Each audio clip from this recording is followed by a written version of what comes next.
23. Lem'a Tabiat Risalesi 17. lem'anın 16. notası iken ehemmiyetine binaen 23. lem'a olmuştur. Tabiattan gelen fikir küfriyi dirilmeyecek bir surette öldürüyor, küfrün temel taşını zîv-i zeber ediyor.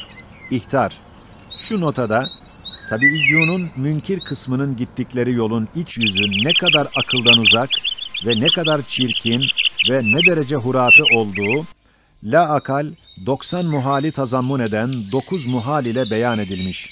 Sair risalelerde o muhaller kısmen izah edildiğinden, burada gayet muhtasar olmak haysiyetiyle bazı basamaklar tayyedilmiştir.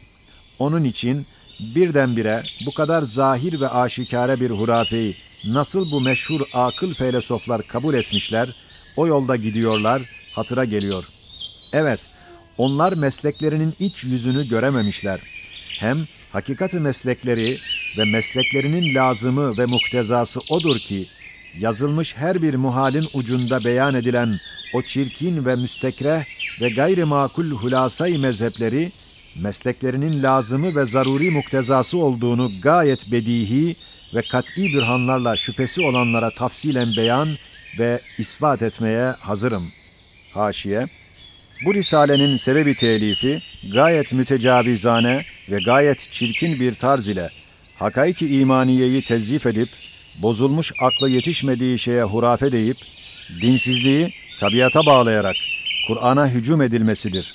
O hücum ise şiddetli bir hiddeti kalbe, kaleme verdi ki, şiddetli ve galiz tokatları o mülhitlere ve haktan yüz çeviren batıl mezheblilere yedirdi. Yoksa Risale-i Nur'un mesleği nezihane ve nazikane ve kavl-i leyyindir.